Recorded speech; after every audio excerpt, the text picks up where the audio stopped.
Order صاحب بہت بہت شکریہ. آج اگین آپ سینٹ میں بڑی بات چیتیں کرتے رہے اور ایف بی آر کے پیچھے پڑے ہوئے. آپ ان بیچاروں کو گاڑیاں نہیں لینے دے رہے. گاڑیاں نہیں وہ لیں گے تو کام کیسے کریں گے؟ بہت شکریہ قاضی صاحب. دیکھیں قاضی صاحب، سب سے پہلے تو میں بہت شکر گزار ہوں اپنے کمیٹی چیئرمین سلیم مانڈی والا صاحب کا. اور مجھے اس چیز کے اندر پیپلز پارٹی نے بیک کیا ہے، مجھے نون لیگ نے بیک کیا ہے، مجھے آج کے دن، اس سے پہلے نہیں، آج کے دن پی ٹی آئی نے بیک کیا ہے، اور ادروائز بھی پوری گورنمنٹ کے جو اتنے بھی لوگ ہیں انہوں نے مجھے سپورٹ کیا ہے for doing some thing right. اور اللہ از بین کائنڈ کہ مجھے کامیابی یہ ملی کہ پاکستان کے ایکسچیکر کو نقصان سے بچا لیا ہے. آج ایف بی آر کے چیئرمین صاحب اور فائنانس منسٹر صاحب نے دے accepted they also accepted one of the proposal which they were look into it eventually. میں نے کہا ان کو کوئی لیز پہ گاڑیاں لے دیں، آدھی یہ دے دیں، آدھی وہ دے دیں، ملکیت بھی ہوگی، مس یوز بھی نہیں ہوگا اگر آپ کو دینی ہے. اور جو سوالات اٹھائے ہیں وہ جب تک سیٹسفیکشن نہیں ہوگی، گاڑیاں کیوں ہم نے بڑی دینی ہے، کیوں نہیں ہم 660 cc گاڑی دے سکتے؟ ٹھیک ہے، کوئی اپر لاک تو لگا دیا، نیچے لاک لگانا بھول گئے. سو دے سیڈ کہ یہ فریز کر دیا ہے، یہاں روک دیا. اس کے بعد اب اس کے اوپر مزید اسکروٹنی کارروائی ہوگی. پلس یہ کہ 10 کو ہم نے لیا نوٹس، 10 کوئی آرڈر ہو گیا، 22 کو ہم نے فارملی ایشو ریز کیا. انہوں نے ملٹا نیشنل کو سرچ وارنٹ سے ریڈ کر دیا جس کا ایف بی آر چیئرمین کو نہیں پتا تھا. انہوں نے کہا آپ کس پہ یقین کرتے ہیں انکوائری کری؟ میں نے کہا میں آپ پہ کرتا ہوں، آپ انکوائری کر لیں. میں نے تو کاغذات دے دیے نا. I am talking based on all evidences. میں ہوا میں کوئی بات نہیں کرتا. 100 گاڑیاں ہیں انفورسمنٹ کی، وہ ان کو نہیں پتا تھی، وہ کہاں یوز ہو رہی ہیں، اس کی ڈیٹیلز میرے پاس ہیں. ابھی سنا ہے، ابھی خبر میرے پاس یہ ہے کہ وہ گاڑیاں ان میں سے کچھ نکل کے واپس ایف بی آر کے. آپ نے تو آج یہ بھی فرمایا کہ آپ کو بھی دھمکیاں مل رہی ہیں. دیکھیے قاضی صاحب، میری دھمکیوں کو میں اس لیے ہائی لائٹ نہیں کر رہا کہ وہ دھمکیاں ایویڈنس کے ساتھ ہیں. ایسا نہیں ہے کہ مجھے کسی نے فون کر دیا، مجھے تو کسی کی اللہ کی مہربانی ضرورت نہیں فون کرنے کی، لیکن میں نے اس کا فورینسک کرا لیا. میرے پاس پروفس ہیں کہ مجھے مار دیں گے، مجھے یہ بہت ڈیٹ ہے اور میرے کاروبار کر دیں گے. تو میں نے ان کو یہ کہا کہ نہ میں ایف آئی اے جاؤں گا. جو مجھے پریشر ہے چیئرمین سینٹ کمیٹی کا، ایف بی آر کے چیئرمین کا، فائنانس منسٹر کا، کمیٹی کا، سینیٹرز کا، کہ آپ ایف آئی اے جائیں. میں کمزور آدمی نہیں ہوں. میں نے ان کو منٹ کروایا ہے، ریکارڈ کا حصہ بنوایا ہے کہ یہ لوگ اور ایسے جتنے بھی لوگ ہیں میرے ساتھ اتنا کریں گے تو میں جواب میں ان کی 7 نسلیں ہلاؤں گا اور ہلا کے دکھاؤں گا اللہ کی مہربانی سے. وہ راضی رہے. نمبر 1. نمبر 2، آپ کو یاد ہوگا 12-13 سال پہلے آپ لندن میں تھے جب میرے پہ فائرنگ ہوئی تھی، تو اس کی انکوائری ہوئی تھی، تو مجھے کہا گیا تھا کہ وہ نامعلوم لوگ تھے. 28 دن کے بعد وہ دونوں آدمی سڑک پہ مارے گئے تھے. تو نامعلوم آدمی تھے، نامعلوم طریقے سے مارے گئے. تو you play with the system with in the system. You know what I mean. یہ مطلب آئی ایم ناٹ سیئنگ اینی تھنگ. ٹھیک ہے، میں آپ کو صرف یہ بتا رہا ہوں کیونکہ اس وقت نامعلوم وہ تھے جب مجھ پہ فائرنگ ہوئی، جب مارے گئے جب بھی نامعلوم تھے. پر آپ کا تو اس میں کوئی نہیں. میں تو دیکھیں سر، میں تو آپ سے جتنی بات کر سکتا ہوں اتنی بات کر رہا ہوں. ٹھیک ہے، واٹ آئی ایم سیئنگ از کہ میری کوئی کوالٹی نہیں ہے، کوئی ذہانت نہیں ہے.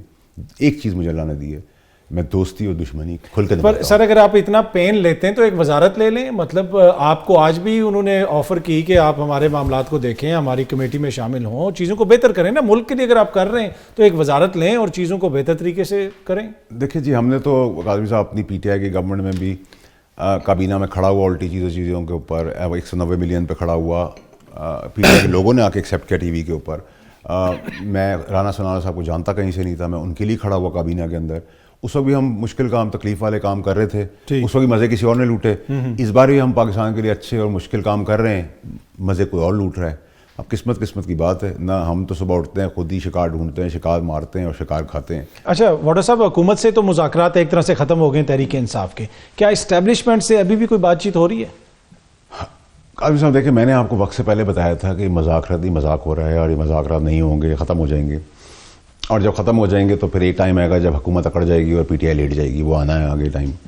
اور فی الحال تو پی ٹی آئی اکڑی ہوئی اور حکومت نے آج دوبارہ آفر کر دی. شہباز شریف صاحب نے کیا؟ دیکھیں سر، یہ سب ایک انڈرسٹینڈنگ کے تحت پی ٹی آئی اور گورنمنٹ کے بیچ پر ہے. گورنمنٹ چاہتی ہے اپنے مخالف عمران خان صاحب کو اندر رکھے، پی ٹی آئی بھی چاہتی ہے عمران خان صاحب اندر رہیں. دونوں کا گٹھ جوڑ ہے. پر پی ٹی آئی تو عمران خان کی جماعت ہے، وہ کیوں چاہے گی؟ وہ اس لیے چاہے گی کہ اگر عمران خان صاحب باہر آ جائیں گے تو یہ سارے چہرے رہیں گے نہیں. کیا آپ سمجھتے ہیں کہ ان کو نہیں پتہ چل رہا، ان کو احساس نہیں ہو رہا؟ وہ ساری باتیں جو میں آپ کو کرتا آ رہا تھا وہی اب عمران خان صاحب کر رہے. کاش وہ 2 سال پہلے 2.5 سال پہلے میری بات مان لیتے تو یہ تکلیفوں پہ گزرتے نہ یہاں تک آتے. نمبر 1. نمبر 2 یہ کہ دیکھیں سر، اب میں نہیں کہہ رہا corruption, face changes, changing in the party. Imran Khan صاحب کہہ رہے ہیں, تو میری بات تو انڈورس ہو رہی ہے, تو میں اس وقت بھی غلط نہیں تھا, میں آج بھی غلط نہیں ہوں. میں تو اس وقت بھی مخلصی کی بات کر رہا تھا, آج بھی مخلصی کی بات کر رہا ہوں. Number one. تو آپ کو کوئی مطلب یہ جو اسٹیبلشمنٹ والا, اسٹیبلشمنٹ کو کچھ چاہیے ہی نہیں پی ٹی آئی سے. کیا ان کو چاہیے؟ ان کو کچھ چاہیے ہوتا تو وہ آفر کرے. میں آپ کو کچھ آفر کروں گا تو آپ لیں گے نا. میں آپ سے کہوں گا سر یہ لے لیں, یہ لے لیں. سوشل میڈیا کو نرم کریں, خان صاحب بیانات نہ دیں. منسٹر گور صاحب سے ملاقات ہوئی آرمی چیف کی, مطلب یہ سر وہ اس کے اگلے دن کیا ہوا, فیصلہ آ گیا. تو خان صاحب کو کیا ملا؟ آج تک کچھ نہیں ملا نا. تو ہم فیکٹس کے اوپر بات کریں. جب یہ ملتے ہیں کہیں پہ یہ اپنے لیے مانگتے ہیں, خان صاحب کے لیے مانگتے ہیں. اور اگلی, کیونکہ سامنے بھی اتنی اہل گورنمنٹ ہے کہ ان کو بخار چڑھ جاتا ہے ان کے ملنے سے. اگر کوئی جلتے اور ناراضگی کا اظہار کرتے رہے سر, ان کو بخار چڑھ گیا تھا. میں نے اسی رات کہا تھا بھائی بخار نہ ہے, پیناڈول لگائیں, جوس پیئیں, سو جائیں, صبح 13 گھنٹے کا فیصلہ آ جائے گا.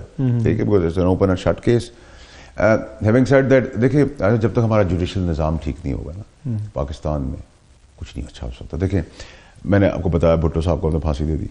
ٹھیک ہے, آپ نے ان کے بعد 45 سال بعد کہا کہ وہ غلط ہو گئی, مجھے بھٹو صاحب چاہیے. ٹھیک ہے, آپ نے زرداری صاحب کو 14 سال جیل رکھا, پھر ایوان میں بھیج دیا بغیر شواہد کے 14 سال جیل رکھا. پھر آپ نے عمران خان صاحب کو صادق امین کہا, ان کو کرمنل کر دیا. پھر آپ نے نواز شریف صاحب کو پیسے نہ لینے پر ڈسکوالیفائی کیا, پھر کوالیفائی کر دیا. میں تب سچ مانوں, میں آج سچ مانوں, میں اس وقت غلط کہوں یا آج غلط کہوں. آج کا بھی آپ دیکھ لیں کہ ایک اتنے امپورٹنٹ فورم ہے سپریم کورٹ کا, اس کا ایک آرڈر نکلا اور وہ ریورس ہو گیا. یہی جو نواز شریف ہیں, زرداری ہیں, ان کے والے سے تو اسٹیبلشمنٹ بھی کہتی تھی کہ یہ لوگ ٹھیک نہیں ہیں. جو جے آئی ٹی کی رپورٹس تھیں, وہ جو ہے باجوہ صاحب کہتے تھے, اس سے پہلے جو کہتے تھے, تو وہ ان کا بھی تو یہی ہے نا. میں تو سب کے لیے کہہ رہا ہوں نا, کبھی برا ہو گیا. جب میں آپ کو کہتا ہوں, میں سر فارسی میں تو بات نہیں کرتا قاضی صاحب, میں جب آپ کو کہتا ہوں کہ یہ ننگا نظام جمہوری مبارک ہو, اس کے مزے لوٹیں آپ سب. پر اس جمہوری نظام کو پراپ اپ تو جس نے کیا ہوا ہے, اس میں سہولت کار کون ہے؟ آپ کے اوپر بھی یہ الزام لگتا ہے. جنرل فیض صاحب جو ہیں وہ یہی تھا نا کہ سر مجھ پہ آج یہ الزام لگ رہا ہے, پچھلی بار میں جنرل فیض کے خلاف تھا. کوئی غلط کام کرے گا تو ہم کھڑے ہوں گے نا. آج وہ غلط کام کرے گا, وہ کہیں کسی بھی ڈپارٹمنٹ کو ہم کھڑے ہوں گے. ہم تو سر پہ رہے ہیں سر, ہم تو کفن باندھ کے نکلے ہیں. وہ راضی رہے, ماں باپ کی دعا رہے, آئی ڈونٹ گیو.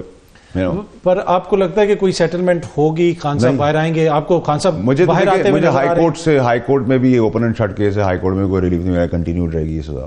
اور خان صاحب جیل میں ہی رہیں گے. دیکھیے 6-8 مہینے تو آپ کو آن دا اسپاٹ نظر آ رہا ہے اگر ہم ریسنٹ بات کریں. اور آج بھی جو سارے دھرنے مرنے ہو رہے ہیں, ٹھیک ہے, اس کے پیچھے ریزن کیا ہے؟ 8 کو آنا ہے ٹرکش ڈیلیگیشن نے, اور 16, 17, 18 کو چیمپئنز ٹرافی ہے. پھر آپ پاکستان کو ہٹ کر رہے ہیں.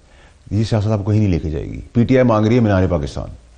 میں اگر گورنمنٹ ہوتا تو کہتا ہے لو مینار پاکستان بھر کے دکھاؤ, جلسہ کرنے دیں, پتہ چل جائے گا عوام ہی نہیں ہے. عمران خان صاحب بھر سکتے ہیں مینار پاکستان. ٹھیک ہے, میں یا کوئی اور پی ٹی آئی کا وغیرہ سمجھتا ہے کہ ان کی لیڈرشپ یا فالوئنگ عمران خان صاحب کے برابر ہے, تو ہمیں اس وقت بھی بورڈ ان کے نام کا پڑا تھا, ہماری کوئی اوقات نہیں تھی. ٹھیک ہے, سو سچ بولے انسان. آپ ان کو, کیونکہ گورنمنٹ بھی اتنی اہل ہے نا, وہ روک دے گی, وہ ان کو جگہ نہیں دے گی. ٹھیک ہے, جب جگہ نہیں دے گی تو ٹکر چلیں گے, بریکنگ نیوز چلیں گی, ٹویٹس ہوں گے, تو وہ سوشل میڈیا پہ جلسہ کامیاب ہو جائے گا. ٹھیک ہے, آپ اگر عقل مند ہوں تو آپ کہیں میرا مینار پاکستان بھرو. چلو میں آپ کو لکھ کے دیتا ہوں کہ you will be counting the heads. It's not Imran Khan coming.